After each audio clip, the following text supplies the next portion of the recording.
For those of you that don't know Colby already, he is the co-founder and program director of Revolve. And for those of you that aren't familiar with Revolve, since 2015, Revolve has been a crucible of experiment in Asheville, North Carolina. It's part gallery, part studio, part performance and gathering space. They host exhibitions and events and happenings that bust hard boundaries between art and audience, image and idea, inspiration and technique. In the age of social distancing, which we're in right now, Revolve has shifted its energies into 3 programs. One is Homeschool, which offers online talks and conversations and workshops, really similar to 6 Feet. There's also a first draft residency program that welcomes artists very safely during COVID to occupy their physical gallery space in Asheville. And further, Revolve Sound, which uses artist pages that provide link to areas rich and diverse sound artists. So for Colby, from 1997 to 2001, he taught in the art and photography departments at the Cochran School of Art in Washington, D.C. And in 2002, he went on to serve as associate professor of art at St. Mary's College of Maryland. Currently, he teaches senior studio at Warren Wilson College. His photographic work is represented by Hemphill in Washington, D.C. and Tracy Morgan Gallery here in Asheville. His work has been shown both nationally and internationally since 1988. So welcome, Colby. We're so stoked about this conversation, and so welcome. Oh, I'm delighted to be here, and I'm thankful to be able to partner with tonight and hopefully in the future with continued programming with 6 Feet, which I think we'll talk a bit about as we progress through the evening. It's been quite a journey over the last 6 to 7 months, hasn't it, Susan? Oh, gosh. So the idea of tonight, and the idea of kind of when I talked with Susan, as she mentioned, this idea of talking about constellating and the idea of influence, for me really came home recently with some information that I'll share as we go through the evening. But before I start talking about this evening, I wanted to again thank Susan and thank 6 Feet for the opportunity to talk and meet with y'all's community tonight. Revolve is based in Asheville. It's where I grew up. I grew up in Asheville, actually in Mills River, which is just outside of Asheville. And I lived here up until I went to school at Appalachian State. Then I went to the Corcoran up in Washington, D.C., and I spent 25 years there.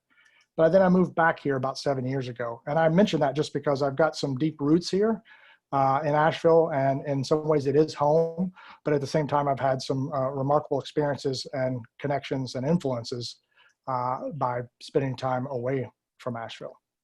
And we'll talk a little bit about that tonight as well. I'm not one to really talk about words or to give meaning or do the old definition of words. I sometimes find that unbearable when I come to talks, and that's how people start them, but guess what? That's what I'm gonna do tonight. I want to do that for a couple of reasons. One, because I think in 2020, leading up to November 3rd, I think words matter. And I think the actual meaning of words matter. So before we move on tonight, I want to just point out 2 words that I want to really focus around tonight. And I hope that the community that's listening and watching tonight will converse with me about. And those 2 words are constellate, to constellate, and influence. And when I did some thinking about what I wanted to talk about tonight and how to kind of frame it and conceptualize it, when you see the work that I've been doing during the pandemic, you'll see that my first thoughts were to think about trees and think about the kind of fungal network that happens with trees. And I do think that that's an important thing to consider. But when I started really thinking about what was resonating for me and what was resonating for me over the last 7 months during this pandemic, it kind of resonated more deeply with the idea of to constellate. And if you don't mind, if you'll bear with me, I'd like to just read you a little bit about what to constellate could mean. It means to construct under a particular constellation as a verb, to affect a stellar influence, to cluster together stars into a constellation, to make a constellation of or form as a constellation. If you use it as a noun, it's the configuration or position of stars in regard to one another. as supposed to have influence. I love how it refers to position, interconnectedness, and how we are constellated in regard to one another. When it comes to the word influence, what a friend of mine shared some of this with me, and I did a little bit of reading about it myself, and to find that it actually derives from astronomy. The idea of influence comes from the study of astronomy, so it's connected to constellating. It's the emanation from the stars. Influence is the word originally that had a general sense of an influx flowing matter. Also specifically, the flowing in of ethereal fluid affecting human destiny. That's what influence means. And I felt like in a way this was really, it sounds really pretentious in a way, but it also sounded really profound over the last few months, and thinking about how one navigated the supposed aloneness that we were practicing while within our various communities, and how those communities might vibrate and suggest connection that might not necessarily be through the physicality of the community, but maybe through, as it says here, the emanation of the community. And that set me on a path over the last few months with my work, and also with my studio work, but also with my work at Revolve, that helped me kind of reassess the models that I was kind of assuming to be the map of how we would operate. You know how there's a certain point, especially when I turned 55 this year, there's a certain point when you turn 55 that you start realizing that that you might just be going through the motions. You might be following the models that you were given, and maybe you're not necessarily assessing those models. And sometimes, let's be honest, that's because it's go, go, go. It's on to the next, on to the next, on to the next. And I know that from running Revolve, we did somewhere in the range of 180 programs over the last year before COVID.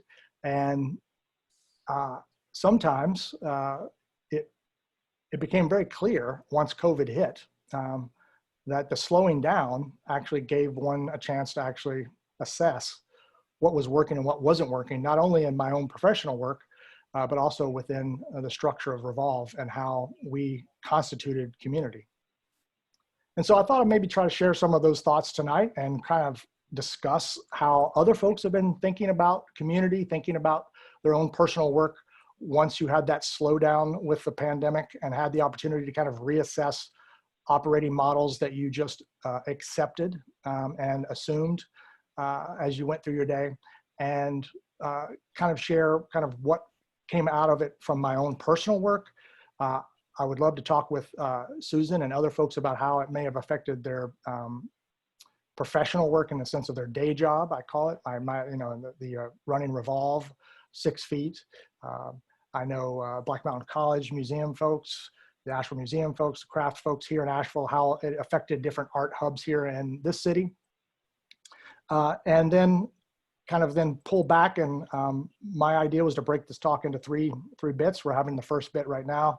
The second bit would we would look at some images that did have some influence in a kind of primary way early in my career, and then kind of pull it into something a little bit more personal towards the end. So I thought it might be interesting just to take a moment and realize that sometimes time doesn't equal commerce. Sometimes time, meaning that you don't, the idea of having time doesn't mean that you're making money, but that what you're making out of that time is possibly more fulfilling and possibly gives you more opportunity. And when COVID hit in March here in Asheville, when things started shutting down completely around March 13th, March 12th, March 13th, it took away our opportunities to program Revolve, and it put me in a position which I had not been in about 7 years, which was I could focus on my studio work in a way that I hadn't since I moved back here in 2013. I don't know if other people had that same experience, if other people realized that while there was this absolutely terrible situation happening, this very, that was impacting people in ways that was unconscionable. There was also this opportunity that you had this opportunity to kind of stop. You had this opportunity, you had permission to stop. And what happens when you stop? Where do you go? Where do your energies go? What do you think about? For me, I thought about family, I thought about community, and then I thought about my studio work. And I wanted to find a way to get back to that in a way during this time. I don't know, Susan, I think 6 Feet came out of the came out of COVID and the pandemic in a sense, right? You guys generated this project once COVID hit, correct? Well, similar to you, Maker Circle, which is the parent organization to the 6 Feet Project, we run photography residencies and workshops, and we're very place-based, very photo-focused. So all of a sudden, nobody could come for a residency in our in-person workshops. So it was born out of a similar situation where we wanted to stay intimately connected to our community and to continue to grow our community. But I think more, it was just this really just curiosity with what people were going to make and create during this time, such a unique time in history. And I just hated to see that opportunity kind of pass us by to make and collect images. And so it was kind of a mixture. Yeah, with Revolve, it was very similar. I'll speak to that for a second. We had a pretty heavy slate of programming through the spring, and when the pandemic hit and the COVID hit, and we realized really very quickly that the most important thing was to keep our community safe, no matter what information we were hearing from various sources. We quickly had to think about how to construct community. What was our community? What did our community actually look like? We were so used to having our community come to us, having our community come to our physical space, that we started realizing that there could be other opportunities, other ways, other models to construct community and to kind of reconnect with our community in a way that maybe was less oriented towards Revolve and more oriented towards this kind of moment of communal gathering in a way. And of course, that's what Zoom has really benefited from, and this idea that we can connect online with people that we physically probably couldn't even come to our events in Asheville nonetheless. I know that I found personally that friends that I had not seen, or friends that lived far away, I was connecting with them far more often than I was pre-pandemic. But during the pandemic, from March till about May, I was talking to my friends via Zoom, which was this new thing, on a weekly, if not sometimes every other day basis, just to check in. And it kind of had this realization that community and connection, that I'd gotten lazy about what that could mean and what that could look like when I was in regards to running an art space like Revolve. That I had kind of gotten to this point where I thought that the community should come to us. And I felt like once I could see how we could go to the community and bring the community together on this more kind of equal platform, where it wasn't about how cool our space was, or how, well, certainly not how good our food was, but how wonderful the space was and how cool it was to be there and all of that business. It kind of created a playing field that was more even, in a sense, that kind of put things more on connecting than it was on inhabiting the space per se. And it really helped me think more deeply about what our mission should be with Revolve and how our mission should kind of move forward. And I'm thankful because of being able to talk with and work with Bernard Welt, who helped co-found Homeschool as well as Revolve, and helped with this idea of creating an online initiative that would be both educational but also communal. And it seems very similar to what 6 Feet is doing. Yeah, I'm really curious. What we found was that, a couple of things. One is it seemed to be okay to talk about isolation and loneliness because there was this social distance idea that was built in. And what people really started to share was how disconnected and lonely they had really been feeling before the pandemic. But for us, it opened up this amazing opportunity for people to share at such a vulnerable and honest level.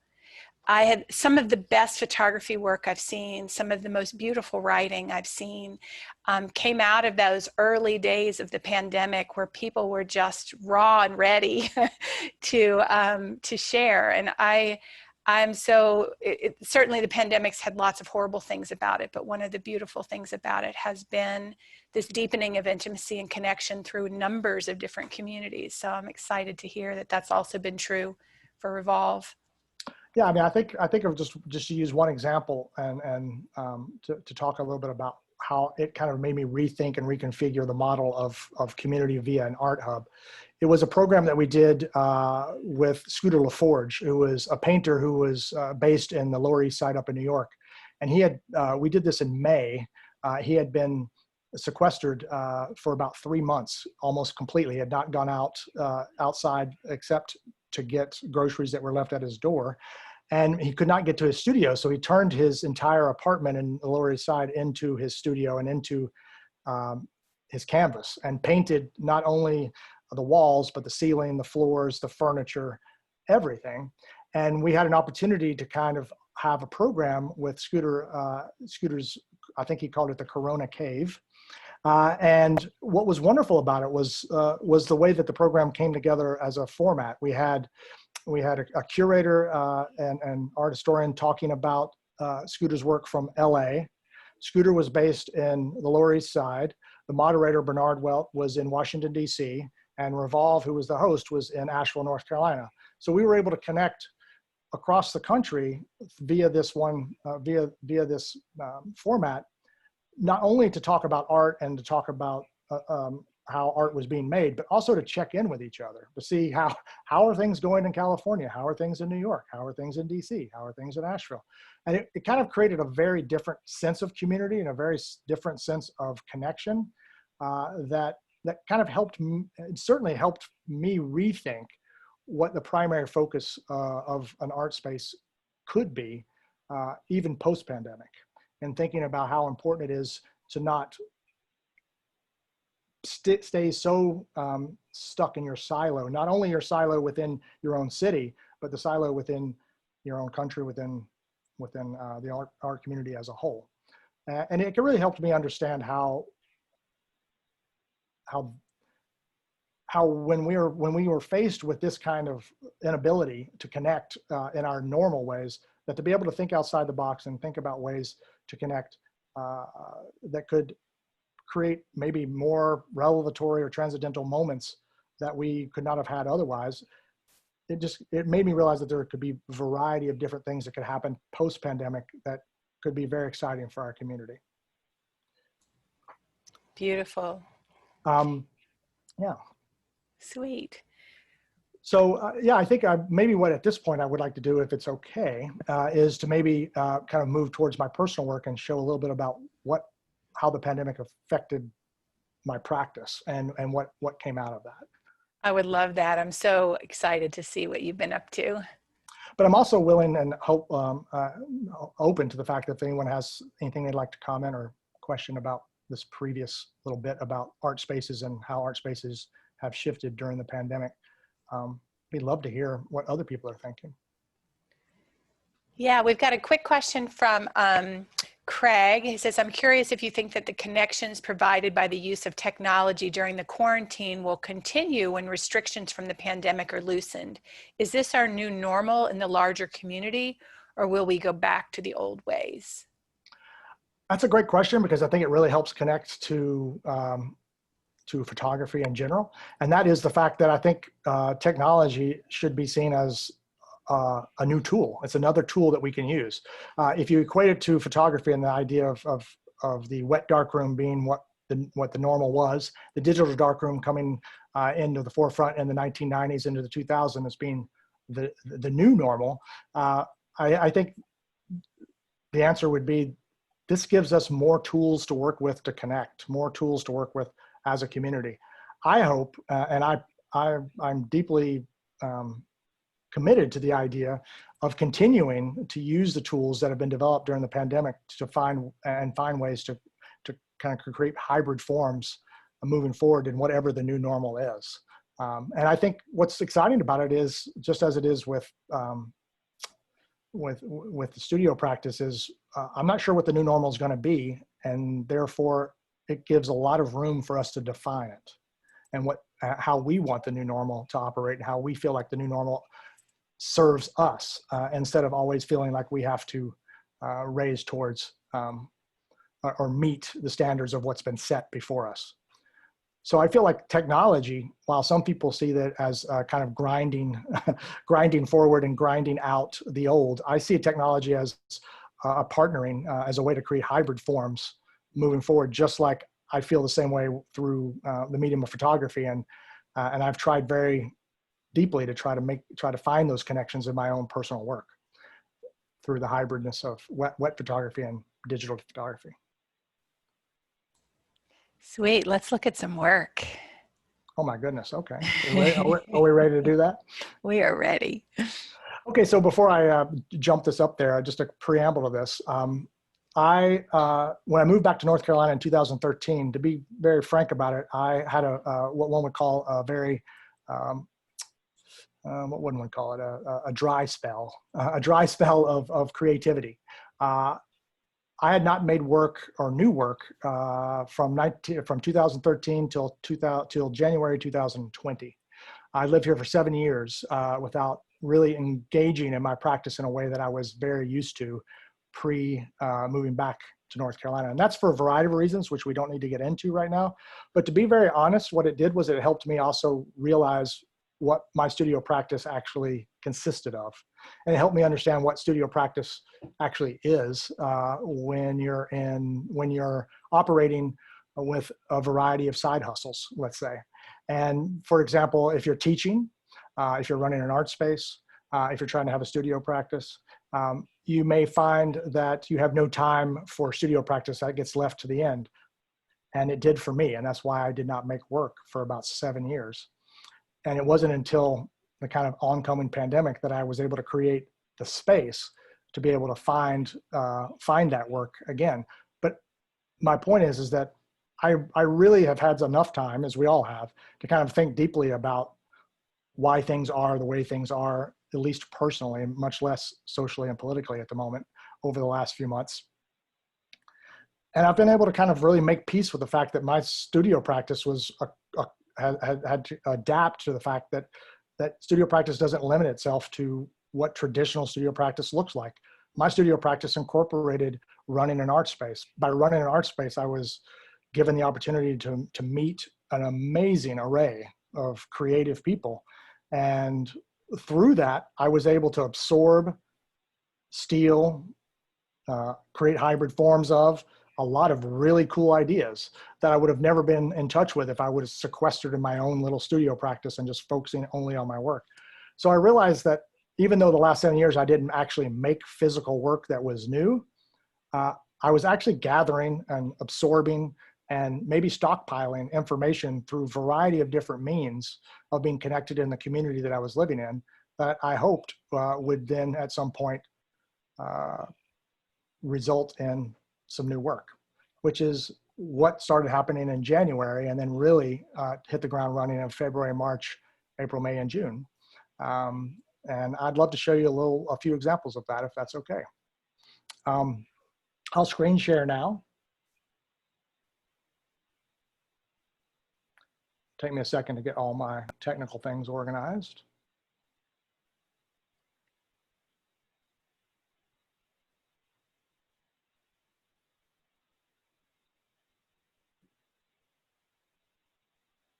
Hopefully you will be seeing a black screen at the moment. Is that true?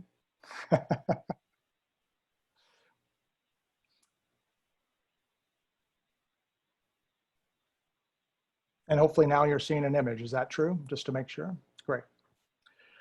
This is an image that I've been making. This is a good example of the images that I've been making over the last few months. And while I don't want to go into all the exact particulars of it, not because I'm trying to hold on to the secrets, but because I don't want to bore you with it, I will say that what happened was this, is that when I was confronted with the idea of being sequestered or thinking about being unable to do my day job, which was run Revolve, it gave me the room and the space to start thinking about my personal work again, which I had not engaged in a real serious manner for about 7 years. And the first thoughts I had, which are usually the first thoughts that I have when it comes to a new body of work, is to go somewhere where there's a charged element to it, a charged environment. And that charged environment at this point made really good sense considering the circumstances. And that was my childhood home where my mother still lived in Mills River, North Carolina. And I decided that I would go to my mom's house, go up to the woods behind my mom's house, and start exploring the forest and the woods, where I spent a great deal of my years from about 6th grade till about 12th grade in high school, before I moved on to the Appalachian State University. And at this point, I had been thinking very deeply about what tools I would use and what tools I would want to re-engage photography with. And I, as being someone who graduated college in 1990, was schooled in the wet darkroom processes very deeply, and was very committed to those until the mid 90s to early 2000s, when I started incorporating digital elements into my work and started thinking about different tools that I could use. This particular image is created by using a flatbed, a high-res flatbed scanner, and by taking the high-res flatbed scanner out into the environment, in this case the forest, and in this case the forest floor, and using the flatbed scanner as a camera instead of as a vehicle to copy, let's say, to make PDFs or to copy information in your own studio or in your workplace. I wanted to figure out a way to take this high-res scanner and take it out into the environment. And that was obviously a lot of fun, which was to figure out what the technical aspects would be to do that. And it wasn't as difficult as I thought, because all one has to do is think about how folks do things outside of the home that need a plug with a battery and a generator. And of course, the folks that do that the most are construction workers. And so all I needed to do was do a little research on construction workers and what they use to power their equipment when they're not next to electricity. And I was able to find some really, really small, easy to carry generators that were run by drill batteries, basically, that would allow me to be able to plug in a variety of different power needed tools to be able to start thinking about how to create these images. The one thing about this image that and I'll show you some details from this image now so you can get a sense of kind of what it looks like when it's close up. And to give you a sense, these files are about 1.5 gigs to 2 gigs in size. For those of you that don't understand what that might mean, that means that I could probably make a print, and I probably will make a print somewhere around 9 feet tall by about 60 inches wide. So they have a great deal of resolution at a very high level. And what I found when I was working with this is that I was really, really interested in finding a very direct intersection between the digital and the natural. Finding a direct connection with how the two tools, how the two environments, how the two color situations would blend together.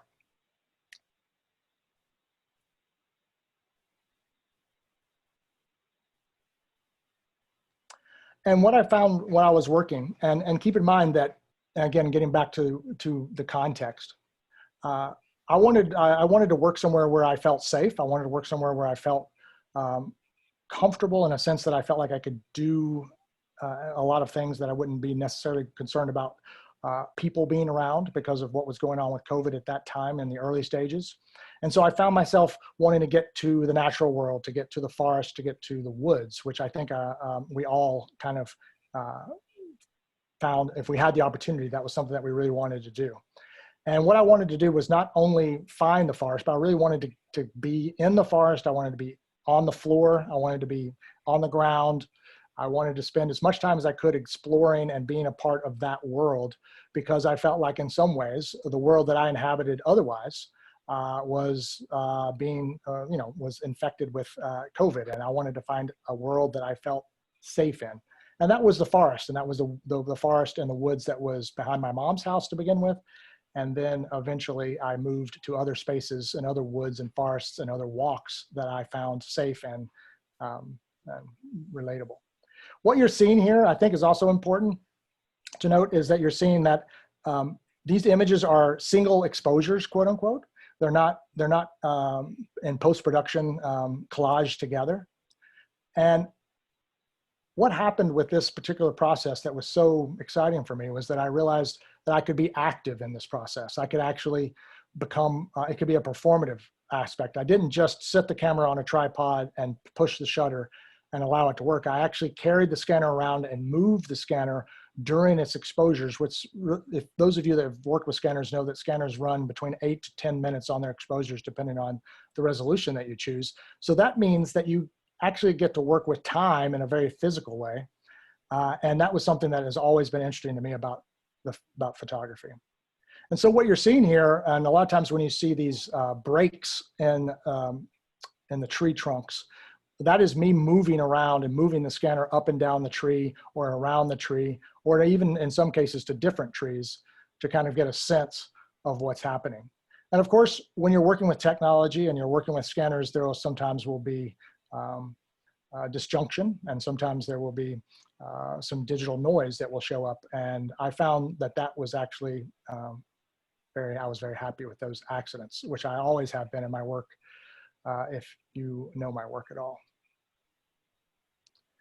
And so I realized very quickly that I had found a new voice. I had found a new way for me to kind of work in a way that kind of connected me to my work from the past, but also really deeply connected me to something that was vital to me at the time, which was getting back to a really basic understanding of why photography mattered to me. And that was finding ways to experience time and finding new ways for light to have an impact and an influence on the subject matter that I chose. And that's what was happening by taking a flatbed scanner out into the natural world and letting the light that would emanate from the scanner actually be what created the image. Whereas with regular cameras, as you know, it's the light coming into the camera that would generate the image. This is an image of water that I took with the scanner. So I moved from working with trees, working with the forest floor, working with other elements that I found within a wooded area. And I decided to go to the river, which was right where in front of my mom's house, which I spent a great deal of time in, Mills River. And I decided to take the scanner and actually try to scan the water itself.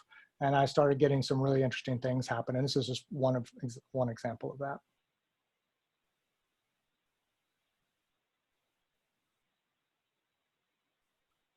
And this just gives you a good example of kind of like what my setup would look like, how I would lay the scanner down in some cases and start my exposure. And then I would take the scanner and move it around as I photographed and worked. And I found this process and this experience one of the more, if I can be candid about it, one of the more exhilarating and fulfilling experiences I've had as an artist, as a photographer, in my creative life. I felt as if I was starting over again. And I think a lot of that had to do with the fact of what the space that the pandemic had created for me to be able to find my voice again. And I'm still kind of processing that aspect of it, because it seems very uncomfortable to feel like something positive came out of something so horrible and so deadly. But in this case, it gave me the space to be able to think about things deeply in a way that I hadn't been able to previously. I think now I'm going to show you just a couple of things that happened in results of that. And that is, while I was waiting for these exposures to happen, which were, like I said, 8 to 10 minutes, I would sometimes actually lay on the forest floor and I would look up. And I started taking pictures with my phone as a way to kind of just relax and enjoy what I was seeing while I was doing my so-called proper work. And I realized after a while that I started finding this particular element of what I was doing also pretty interesting. And I'm still thinking about how I might incorporate this in an exhibition if we get to have those again. at some point. And also, I worked from things that I found, I worked from the forest itself. I worked from laying on the floor and looking up. And then I also started bringing things that I found from the forest floor and from the woods back into my studio and started scanning those as I had done a previous body of work, and found a great deal of connection to, and a thread that helped me connect through all three phases of this new body of work. So all of the work that you've seen just now was done with a high-res flatbed scanner, except for the image here, which was done with my phone. And again, I'm really interested in the polar opposites of the two ways of working, not only from a technical standpoint, from the resolution standpoint, but also from the actual physicality of how one photographs with a camera and how one would photograph with a scanner. They're two very different things. And if you don't mind, I wouldn't mind just chatting about that for a second, if people aren't bored silly already. No, this is fantastic. Keep going. Those of you that are photographers out there understand that part of what was kind of mysterious and beautiful about the wet darkroom process was the fact that you shot a roll of film and you had no idea what you got until you developed that roll of film. And that could take a certain amount of time. So you were shooting blindly, let's say, for a period of time until you got into the darkroom. With the scanner, which is what one consider maybe, a very strong version of technology, a very state-of-the-art technology, quite polar opposite of film technology. The scanner provided the same kind of excitement in the sense that I would lay the scanner down, and then those of you that know scanners know that you're actually scanning, if I'm laying it face down, I can't see what I'm scanning, and I don't know how it's going to turn out until I can actually process it via some particular software that I use. So it had a kind of relevance and kind of vibration with the way that I was used to developing, and when I used to develop film as a wet darkroom photographer, and that kind of anticipation of what am I getting, what is happening, which was so different from what we're so used to now with our phones, and being able to have the instant gratification of seeing if we took a good picture or if it's an interesting picture, or taking 2,000 pictures because you have that ability and you can edit them right there on the spot. With the scanner, it gave me the kind of great opportunity to work in a way that was very similar to older processes, even though I was using current technology. And it really provided it took me in a way that took me away from the content of what I was photographing and back into the content of how I was photographing. And it really, I felt like, helped me create a much more interesting way of thinking about images. And I just want to go back a little bit to a couple of the images that I've done with a scanner to give you a sense of that. For example, this is a good example of one that I had no idea what I was going to get. I was moving around. These are 2 to 3 different trees that I moved around within the 10-minute exposure. And as you can see, that there was some digital interference that happened that I had no idea about until I was able to process that after the fact, because of course these files are about 2 gigs in size, so it takes a while to process them. They're not just going to pop up and very quickly. And so my kind of like reinvigoration with my medium, reinvigoration with photography through these processes was in something that was completely surprising to me. I was at a place where I had distanced myself from my process and from my work. And so having a way to re-engage myself and then finding conceptual connections to the primary reasons why I got into photography to begin with, which was this amazing ability to create a physicality of time and light in a way that no other medium that I was aware of could do. And certainly no other medium that engaged you with its subject in a way that photography did, completely set me on a path of kind of wanting to continue to pursue this line of work and continue to build this body of work. And so I've been doing this body of work, like I said, for about since January of 2020, and it was absolutely glorious for the 3 to 4 months that we had an enforced artist residency, where that was all that I could focus on. But as we know, things have started to open up, and we're starting to understand what the new normal is. And so now it's back to finding that very peculiar balance, a very difficult balance between making ends meet and making art. Craig has another question, which is, did the delayed satisfaction aspect of the scanner create a distance between you and your subject, or did the excitement eclipse that? That's another really good question, Craig. Thank you. I think that's actually the quandary of photography in general, is the distance that it creates between you and the subject matter itself. And that's maybe a longer conversation, but I can simply say, to answer your question, that this particular process with a scanner has been the most satisfying photographic process, most satisfying photographic experience that I can remember as a working photographer. And partly because of the reasons that I've said. One, a deep connection and a deep amount of time with subject matter. There was no quickness to anything that I did. It took a great deal of time to set up. It took a great deal of time to kind of walk and find and spend time with my subject matter. But then, of course, the actual technical processes took a great deal of time. And that time was spent not only thinking about where I was and what I was doing, but also gave me the opportunity to find other side hustle bodies of work, for example, as I did with the images like you see right here.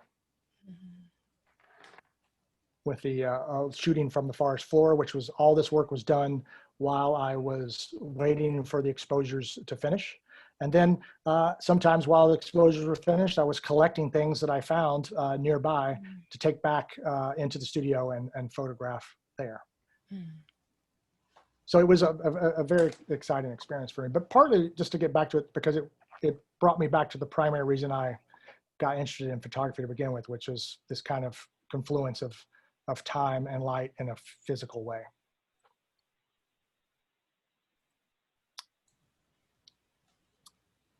So that's the work that I've been doing over the last few months, and that's the work that I've been doing during COVID. And it's the work that I feel is kind of if I had to say, I'd say it's about a third of the way in its place. Some of the images I showed you haven't actually been quote unquote processed in a way that I would feel completely comfortable with. They're still in what I would call draft stages. But I feel like I'm at a point where I'm looking forward to continuing to see where it culminates.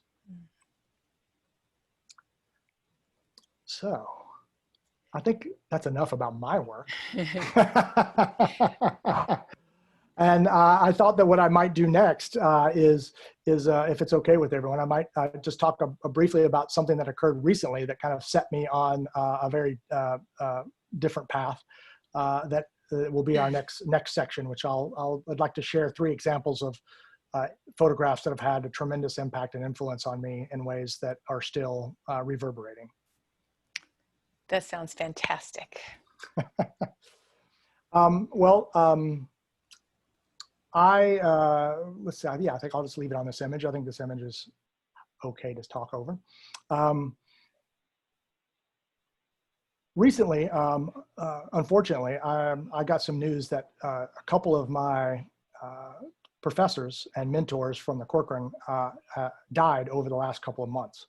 And while neither one of them was connected to COVID, they both died in circumstances that was somewhat surprising and happened in a way quickly that does when you're not in touch with someone on a monthly or even weekly or yearly basis. When I was contacted by the Washington City paper, which is very similar to the Mountain Express here in Asheville, to give some comments on one of these professors, and that was Mark Power, to talk about Mark Power's influence on me. He was a professor of mine at the Corcoran in Washington, D.C. when I was a student there from 1987 to 1990. I was asked by the writer to give my kind of some insights to why Mark Power mattered, or why Mark Power had an impact on me. And I realized, number one, it was the first time that I've been asked to do this for anyone, much less someone that I was close to or someone that had mentored me. And number two, it kind of, it caused me to kind of start having those things that happen, which is you start thinking back about why did this person influence me? Why did this person continue to have an impact on me even when I didn't see them or think about them on a daily, weekly, yearly basis? What about it? What about them had such an impact? And it kind of set me down this path of thinking about the fact that community in the ways that I'd been operating very deeply over the last 7 years, which was through building a community and then eventually opening up an art space called Revolve and having a community and finding ways to connect community through that, was a very different type of experience than the community of images, the community of artists, the community that you become a part of once you start practicing and dedicating a part of your life to creativity and making that a flashpoint in your day. And I realized that the community of images, and what I mean by the community of images is the community of images that you live with, the community of images that flash in your mind when you're working, when you're dreaming, when you're reading, when you're walking. Those community of images have just as much balance and impact and just as much influence and importance in your life sometimes as the community that you actually physically, or in this case, sometimes Zoomily, connect with on a daily basis. And I felt like it was important for me to kind of take some time to actually realize how deeply those images, or how deeply images have created a constellation of community for me as an artist, but also as a human being operating in this world. And also as someone who is very aware of how images and rhetoric are being used in our world currently, and how important it is to have an understanding of those images and have an understanding of visual rhetoric to be able to decipher and make decisions about those images for yourself. Those kind of primary and kind of primal, let's say, things that happen, information that comes to you when you're a student, when you're learning about your craft, those people that impart that on you, someone like Mark Power, someone like Frank DePerna, who was the other professor of mine that died within the last couple of months, when you start thinking about how they affected you from a communication and a community way of images, it kind of had me kind of really thinking about how important it is to acknowledge that and not get into this place where you're always trying to create your own thing and create something that's unique and something that's got no influence whatsoever, that's all about all that you know and not what other people have influenced you with. And that whole like terrible mythology and I think very detrimental way of thinking about community, and that you want to be these silos of genius away from all the people that you actually are gaining knowledge and information from that actually help build whatever you in your small mind might think genius is. And so I gave this short talk, I gave this short form conversation with this writer from the City Paper for remembrance of Mark Power, and it kind of continued to reverberate. I didn't sleep much the night after. The next morning, I woke up to this email from Sally Mann, who I've had a long relationship with in a variety of different contexts. And when the writer talked to me, they asked if I had an image that I'd be willing to share that had some importance to me about Mark Power. And I said I actually did. I had an image of someone else who had an impact on me, and I would be happy to send them a copy of it. So I sent this writer a copy of this image, which we'll see in a little bit, of a photographer and mentor of mine named Joe Mills that Mark Power took. And the next morning I wake up to this email from Sally. And this is how Sally connects with me. I hear from her out of nowhere at times where I would have no idea I would hear from her. And she writes, "I saw this picture of Joe Mills in the article today. And this is the picture that Mark Power took. And it brought back such a rush of memories. That picture was where it all started for me." And I have to admit, when I read that, I cried. It was a very emotional moment for me. It was a very powerful moment for me, in that an artist such as Sally Mann would would find a vulnerability in the moment to be able to write about the fact that her visual life, her visual identity, her visual rhetoric would begin with someone else's image, with the acknowledging that looking at someone else's image would have that kind of impact on her. And of course, that opened up another conversation that we had, and it was wonderful. But it really brought back to me in a real important, just fundamental way to acknowledge that the community of that you develop, the community that you come from, the community that you develop your identity from, is so very important to take the time to acknowledge and take the time to meditate on and understand.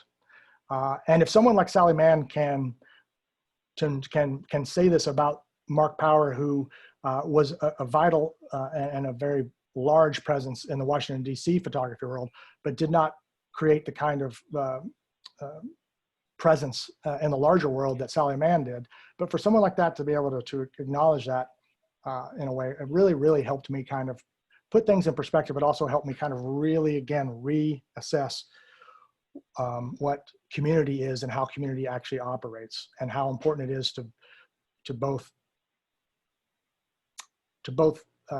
acknowledge and confront and to nurture the conscious communities that we operate in, but also the unconscious communities that live with us and we carry forward in both our creative daily lives, but also in our family and just daily lives in general.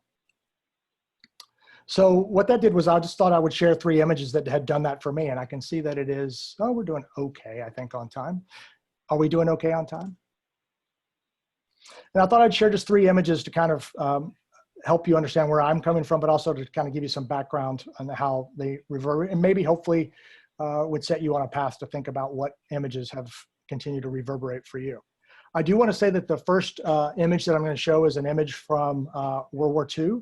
It's an image from a battleground scene, and it does have dead bodies on this battleground scene. And so I want to warn folks, if they do not want to take a look at this, feel free to turn off the video or turn away for the moment.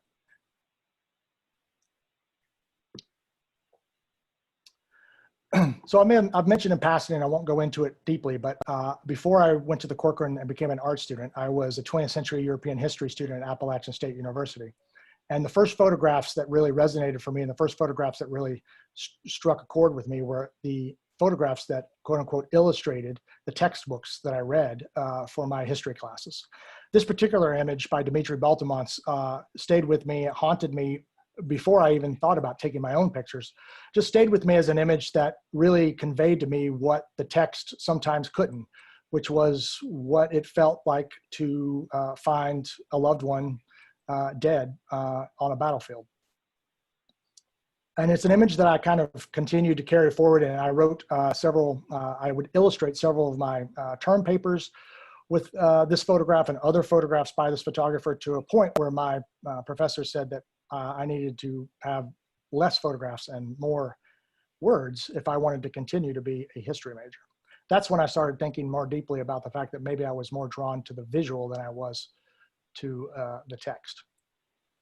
But the reason I show this image is because not only because of the context in my own personal life, but because of the fact that when I saw the original image of this, an original print of this image untouched by the same photographer, I saw that there was a significant difference in the negative untouched. And of course, this is taken in 1940, I believe this is 1941, and this is all wet darkroom business. And so the idea of seeing the image together and understanding that the photographer had made a very distinct choice to drop in a fake sky into this very dramatic and documentary image that was used in history textbooks as an image of what war looked like, was a real turning point for me as an artist, in that I saw that the darkroom could be a tool, could be a studio, as well as the camera. And that actually the truth that you see in photographs sometimes are a different type of truth than the actuality of what the photographer is present at, but that the photographer sometimes can add a deeper truth to the image by creating their kind of visual voice through the tools that they choose to make their work with. I found this particular image and this particular kind of realization, it kind of set me on this path of realizing that the darkroom was as much a tool as the camera could be, and could convey deeply not only content, but feeling. The next image that I really, I've kind of continued to carry forward and I continue to go back to is a very early image by Julia Margaret Cameron of Julia Jackson from 1867. I'm not going to turn this into a photo history lesson, but all I want to say is that Julia Margaret Cameron was not taken seriously in her time by other photographers because of the fact that she wasn't technically adept at what she did, that she showed the dust, the imperfections of the plate. She didn't present the image in a perfect way. As a young photographer, I found this crazy exciting. And I love the fact that she was actually rebelling against what images were supposed to look like in her time. As we know now, she's come to represent tremendous innovation in the medium itself. And she's become to be what I would consider one of the leading lights of how photography became its own, how photography gained its own voice within its own medium. What's interesting about this image for me as well is that it's a picture of Julia Jackson, which Julia Jackson was Julia Margaret's niece, who was named after her. And as a side note, Julia Jackson was the mother of Virginia Woolf. And I love the fact that Julia Margaret Cameron there's a thread that runs from Julia Margaret Cameron to Virginia Woolf. So you've got someone in the 19th century who has who at this point had completely revolutionized the medium in a way that that others did not see at the time. That runs through to Virginia Woolf, who completely revolutionized what the novel looked like, sounded like, and read like in the early 20th century. And I think there's just something quite poignant and beautiful about that particular thread that happens between creative people, even though it happens to happen through bloodline, but it's also happening through the power of the photograph. And this shows you an example of what one does when you're a student in a second year, and that's the idea of like the idea of influence and copying other styles. The image on the left, of course, is Julia Margaret Cameron, and the image on the right is an image I took while I was a student at the Corcoran. And it was, of course, done within the assignment of please pick a master, please pick an image and emulate that to the best way possible. And of course, that was the last thing that a student wants to do, is to copy someone else's style, copy someone else's influence. You want to create your own voice, your own style, back in that very, very sad and old mythology that seems to be starting to shaken off. And of course, once I realized, and once I took this image, while I don't particularly have a lot of deep love for it at the moment, I know that at the time it helped me deeply understand ideas of composition, lighting, and kind of keys to understanding how someone like Julia Margaret Cameron became the photographer she did. I got to understand that by trying to emulate it and copy it and learn some of that by doing that. And through that, I feel like I could find my own voice. The third image that really has resonated for me throughout the years and continues to resonate for me, and I think still has tremendous resonance in our current times, is Gordon Parks' American Gothic 1942. This particular image was actually taken in Washington, D.C., so there was a particular kind of resonance and charge for it at the Corcoran, because the Corcoran was about a stone's throw from the Capitol in Washington, D.C., where this image was taken. And I found, as a student, I found this image in some ways, I don't know, rich with opportunity to think about narrative and meaning. But what I found most interesting, of course, as a student is that Gordon Parks was actually obviously kind of connecting and referring back to another iconic image in American art history. And that was the Grant Wood image, of course, of American Gothic.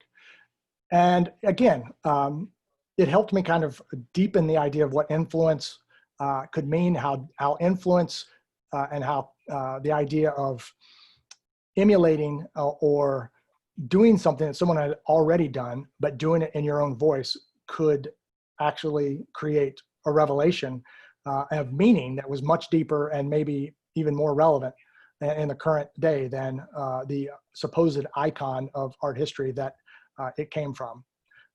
I've always loved these two images together, and I've always loved thinking about Gordon Parks looking at Grant Wood's image and finding a very, very dignified and relevant way of recreating that image.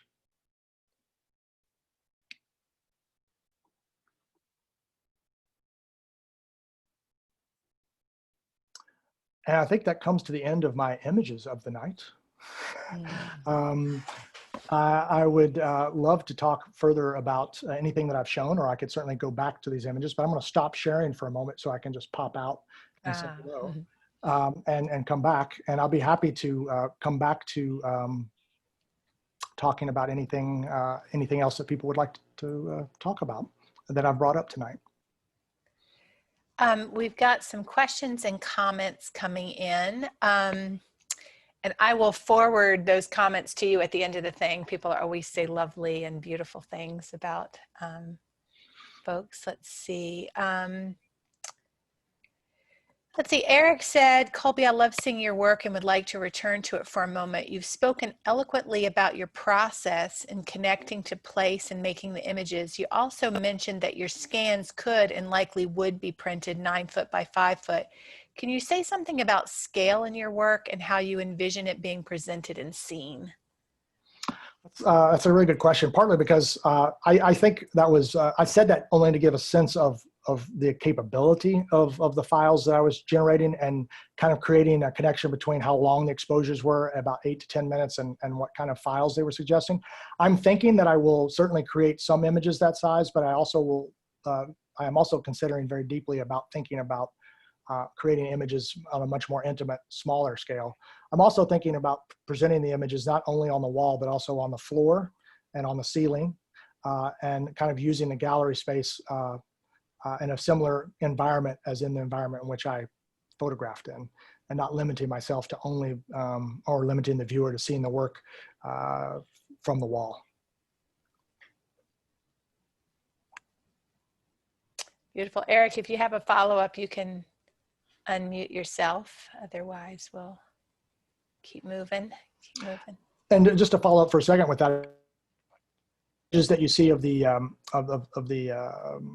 tree branches against the sky, my original ideas for those are to create wallpapered galleries where the entire walls are filled with that, or the entire entryway is filled with that. You walk in through that, and then you come into a gallery space that would be presented differently. Beautiful. Shannon said that she fondly remembers working in the darkroom with you many years ago at St. Mary's. Hi, Shannon. How are you? And I remember. When she started teaching digital photography, she realized how much she missed the darkroom. And now that I'm teaching virtually, I miss all of it. Now that we seem to have settled into a new normal, which she put in parentheses, dumpster fire, what do you think the next thing we will be nostalgic about in regards to art making? Oh gosh, that's a tough question. Partly because I think nostalgia it can be a trap. I think that it's important to kind of, for me at least, and for my experience, is by looking back, I'm always trying to pull the past forward. I'm trying to take something from the past and pull it to the forward to make a future. So the idea of being nostalgic about something that doesn't exist anymore, for me, I try to alleviate that by reaching back, dragging that nostalgic process, that nostalgic feeling forward into the present, finding a way to create a hybrid form of that with whatever I'm doing, and then push it to the future as a way to kind of lead me to whatever I want to do next. I think nostalgia, and keep in mind that I am a sucker for melancholic music, and love nothing more than walking and thinking about what I should have done or what could have happened. The reverie of nostalgia is something that I'm very aware of and very friendly with. But I think creatively, I find it a kind of a dead end. I think you really have to not locate yourself in that. It's back to the old school, new school idea that photography only is this or photography only is that. I think that's a real no start argument to have. It's just, there's nowhere to go with that. And Bernard commented that the thing we're going to be most nostalgic about is getting paid. Well, that's a whole different story. I think there's a different story about getting paid, but I also think if I'm not being facetious about what Shannon asked, which I think is important, to me, the thing that I miss most, and I think that I'm most nostalgic about, is about looking at work in person. And being able to go to see work in person. And I think we're getting more and more numbed by that through the Zoom, format of not actually understanding what it's like to be in front of a physical object. I know here in Asheville, it's somewhat of an exciting week in that the Black Mountain Museum and Art Space is going to open back up this week. The Art Museum Asheville Art Museum is opening up this week. I know we at Revolve are going to be having a social distanced opening next week with our very first group show with 5 women that are showing in the ramp space next week that we're very excited about. So this idea of kind of slowly finding our way back to the object, finding our way back to the physicality, I think is something I'm really looking forward to. Beautiful. And for those of you that are interested in nostalgia as a theme, there is a guest curated gallery on the 6 Feet site. I've created a link from a practice group, a 6-week practice group facilitated by Anna Rodi in San Francisco, who got 8 photographers together to contemplate nostalgia together, and then they created a collective gallery on the site. So you'll see that link in the chat window. Anyone else have some questions they want to throw out? We've got just a little while longer. You can feel free. Let's see, Lydia, unmute yourself, darling. We always love it when you throw us a question. Trying to type it all out, and then I know, just go for it. So the direct question is just kind of about community. And I want to, full disclosure, I want to say that like when I had left Asheville and I also came back, and when I came back to the community feeling very vulnerable and without community, Colby was the first person really to like pull me back in to my photo practice and invited me to participate in programming at Revolve. And it was like a total game changer for me. So just like shout out to 2015 or whenever that was. I remember. I'm grateful. So, you know, you were talking earlier on tonight about how like the community organizing aspect of your practice kind of replaced your photograph making practice, and then coming to the realization that the building of community and gathering of people is also an aspect of and can exist in both spaces, and specifically that this time has kind of allowed that perspective for you. And I'm curious, about how you, and Susan too, I mean, I think a lot of us on this call are probably like this, in that we feel the compulsion to bring people together to amplify other people's work, and are able to create space for other people. But then when it comes to reflecting that back on ourselves, that there's always a little bit of a battle of doing that. And so, you know, how do you talk about yourself? Do you identify like as a practitioner who also works in community, as a community culture producer who also makes photographs? And what is the weaving of those two things that happens in your practice and socially? You know, I was just going to say just real quick that I've been diving back into the work of Susie Gablick, you know, and one of the things that she worked really, really hard on is establishing this word called social practice, not as a thing separate from art, but as a part of art. And she defines social practice as artists working in a medium where projects by inviting collaboration with individuals, communities, institutions, or combining of these, creating participatory art that exists both within and outside of traditional galleries and museum systems. So she doesn't set it up as like, oh, this is community art over here, and then I have my studio practice here. She combines social and practice together to make sure that we understood that that was, in essence, its own art form. And could we create an aesthetic and a conversation and even a nomenclature around that practice so that, and I find myself saying it too. People will say to me, what are you up to? What art are you creating? And I'm like, an online platform. And they'll just be like, no, what are you creating? And we do have this division between social practice and studio practice. And I can get overwhelmed in social practice and forget my own studio practice, and keeping that balance is really important. But I've been fighting really hard internally to not create a hierarchy around those two. Yeah, I mean, for me personally, I would go back to the point of I'm a slow learner. It takes a long time for me to absorb things sometimes. I'm someone who needs to kind of process things. And I can think of two examples recently that have happened to me that have been instrumental in me thinking more deeply about my models and how I go about moving forward. And the first would be as the Revolve program director, we had the great opportunity to be able to work with the Campaign for Southern Equality folks. Mm-hmm. And they asked at one point if we could, and this was back pre-COVID, if we could help facilitate their weekly meetings, and would it be possible to do so? And I was thrilled to do so. We had already done an exhibit and one project with them that was a one-off thing, but they had come back to us and saw that the space was conducive to this, and they asked if we could host their weekly meetings on Tuesdays. And I was thrilled and said most certainly we would love to.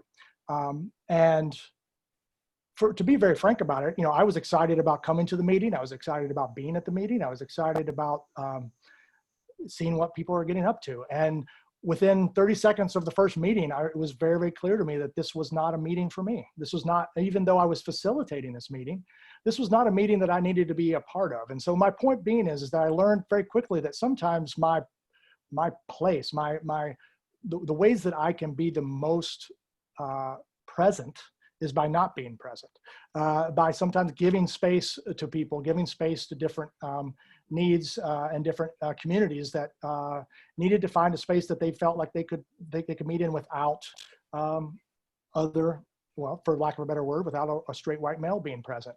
And it never occurred to me in all my, and I've had quite the life. It never occurred to me that would be an issue, that would be something to be considered about. I thought about the fact that I would be present, the fact that I want to help and be whatever. I thought that would be positive. But what I realized very quickly was that participating sometimes just means facilitating, or just means just being. That I don't, being active is a very different thing when you're trying to work about, when you're thinking about community and when you're thinking about bringing different communities together. That sometimes being present means being absent.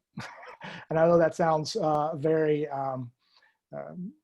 whatever, but I think that's pretty much kind of gets back to my own photo practice, in the sense that I really look at the contradictions in things and realize that there's a lot of meaning and a lot of relevance and understanding what those two things mean and how those two things create community, by being present and by being absent, and understanding how those things operate.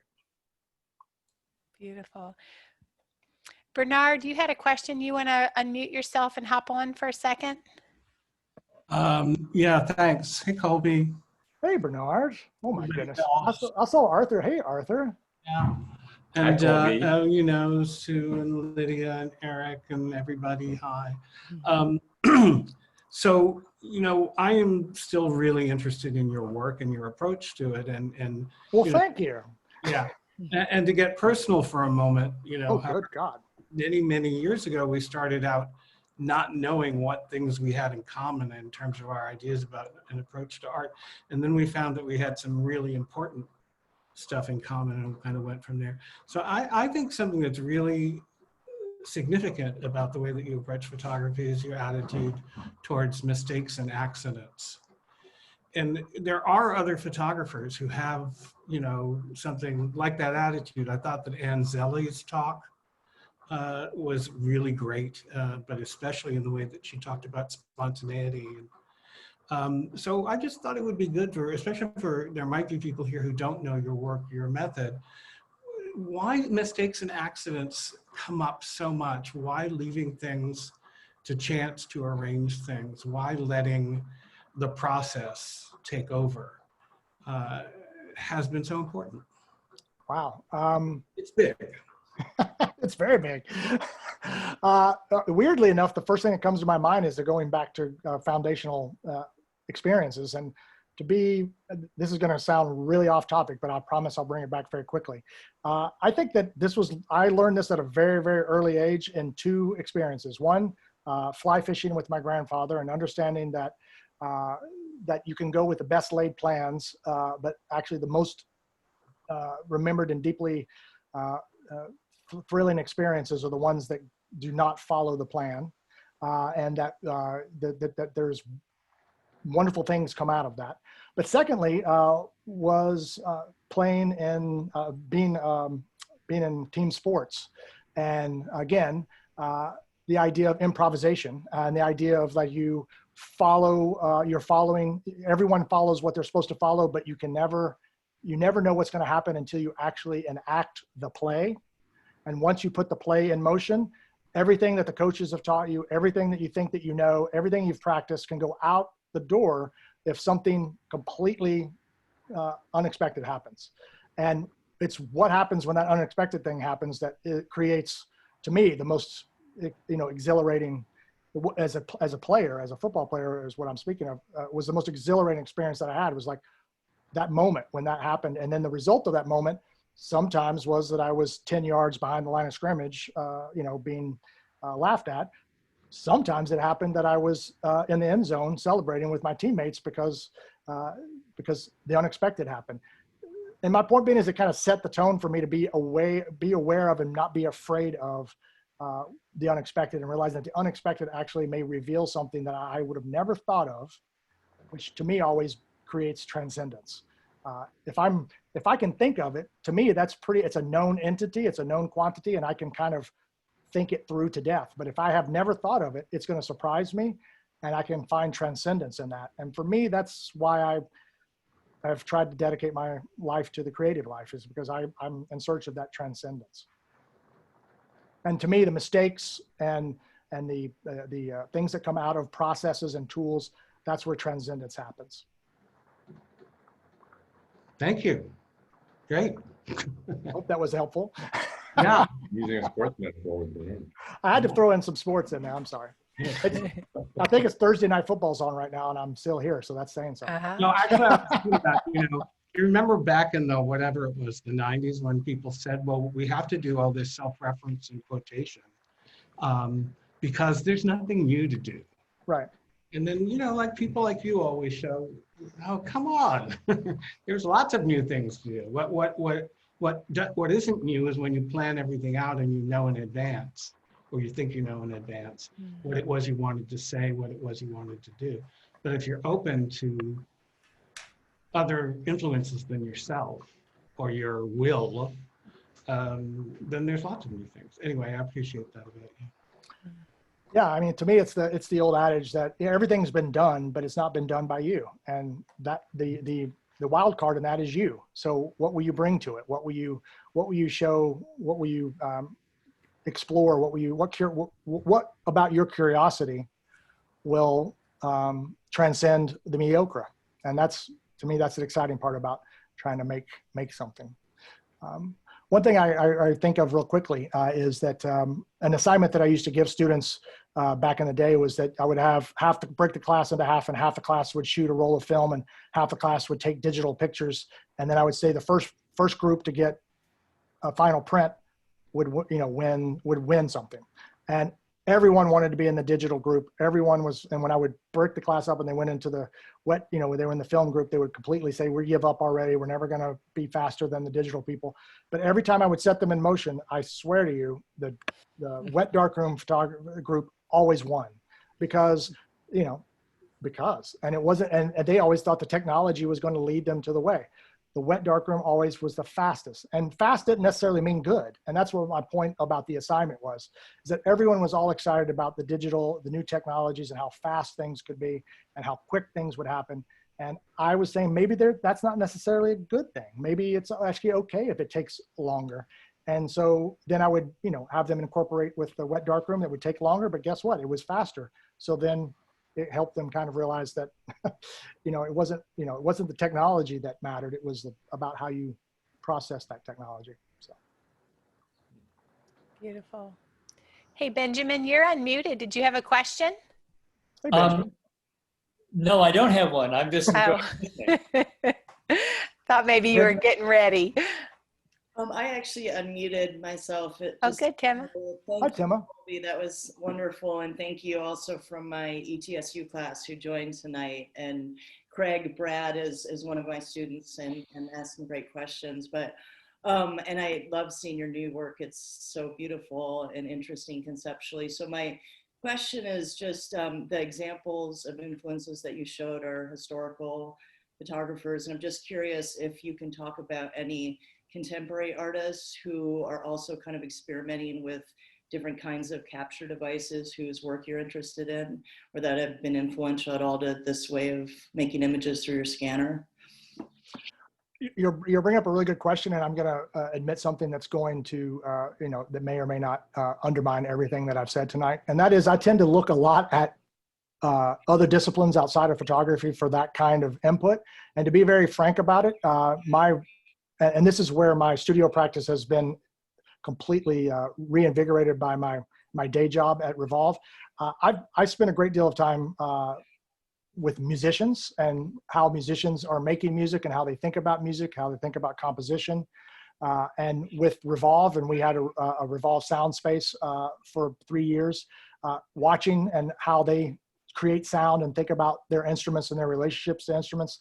That had a profound effect on the way that I started thinking about taking technology and using technology in a way that it wasn't supposed to be used in a way that a lot of times photographers, as some of us know, are gearheads and get very into, like, they want the latest, coolest camera with the greatest, coolest lens and blah, blah, blah. And they want it to be what it is. When you take that technology and give it to someone who doesn't care about that aspect of it and what they do with it, that's where I find a lot of my, that's where I get a lot of my juice from, is from looking at other disciplines and how other folks are working. Contemporary photographers that are working now, I mean, I'll be honest with you, I tend to be more influenced by what's nearest to me than I used to be. When I was a student, I was definitely influenced by what was the furthest away from me, because as someone who was from Mills River and went to Washington, D.C., I wanted to know what was not in Mills River. Now I'm very interested in what is in Mills River, or what is closest to me. And to be very frank, some of the work that Tracy Morgan Gallery brings in to Asheville has been very wonderful. The show that's up right now, if folks haven't seen it, by Brian Graff, I think is an important show to take a look at. Dawn Rowe has a show coming up that I think is going to be, I'm really fascinated and very excited to see what she gets up to, because I've seen some aspects of it. And she and Brian both are thinking about the technologies of photography and how they create content. But I'd be really remiss not to talk about Eric Baden and how Eric Baden's work, once I came in contact with it when I moved here, the power and intelligence in his work has really deeply affected me and caused me to think more deeply about not why I photograph, which is where I used to put a lot of my energy, but what I photograph and how what I photograph gains meaning by my connection to it. So I think Eric's work locally has really had a tremendous impact on me. Great. One more question is just, can you talk about the more specifics about what's happening next week at Revolve, like the actual content of the show and what time and what day and so on? Most certainly. What's happening at Revolve? There's two things are happening simultaneously right now. In the first draft residency, we have Coco Villa, who is doing a residency in the project space.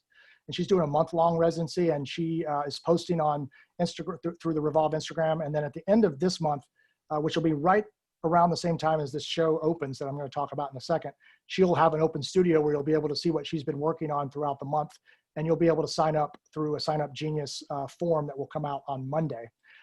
As of the show that's going to open next Friday, which many of you will get some information about after I finish this talk, is a show that has been in the planning pre-pandemic and has kind of continued through the pandemic and has developed into a wonderful opportunity for us to be able to host 5 artists in the area: Denise Carbonell, Nava Lebinsky, Helen Robinson, Molly Sawyer, and Joyce Thornburg.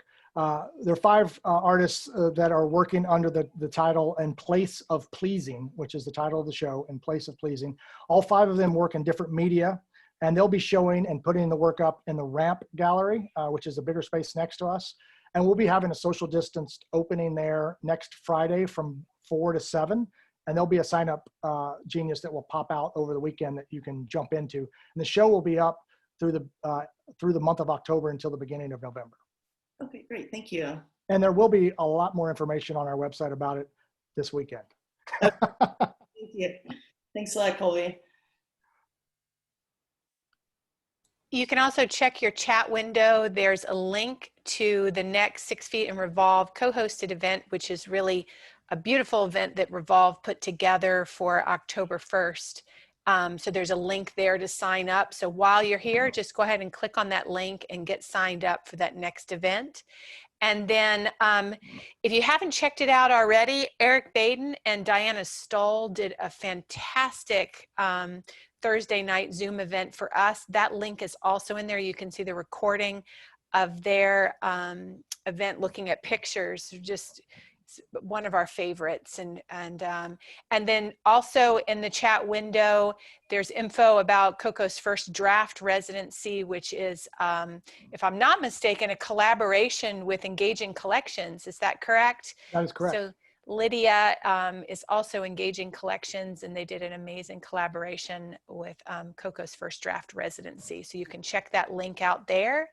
And are we forgetting anything? Of course, we have Thursday night programming here every Thursday. And so for those of you that are generally on the 6 Feet platform, what we're going to be doing is when Revolve has these incredible photo centric, is that a right way to say, events, photography focused events. You might follow a link on our site that'll take you to Revolve, so you're not going in the wrong direction. We'll be moving the hosting back and forth between the 2 organizations. So by clicking, we'll put it up on our site, but when you click there, it'll take you to Revolve and you can sign up right there. And it'll feel just like this feels. You'll just sign in and you'll be on a Zoom event and you'll see all of us there. So we're looking forward to that. Yeah, I think that brings up a really good point. Maybe it's a good way to wrap up, unless folks want to continue. And that is that, you know, what's come out of this period of time is the fact that it's vital for organizations, especially in a city, a town the size of Asheville. And I'm speaking possibly to other folks who are living elsewhere, but, you know, for us to find ways to work together, to collaborate and to share resources. And this is how this has come about with 6 Feet and Revolve. We found that we were both programming on the similar night, even though at different times. And we found that we wanted to share our communities, not compete against them. And so we had a wonderful discussion about what our mission statements were and what our kind of what our similar type of programming was. And we realized that we could share programming that we developed that was photographically centric, as Susan said. And we've started partnering on Thursday nights at 7 o'clock with 6 Feet and 6 Feet with us when we develop programming together. Right now it's separate, but we'll be developing some programming together that's photo connected for both of our audiences. So Homeschool will be doing programming on other evenings besides Thursdays starting in September.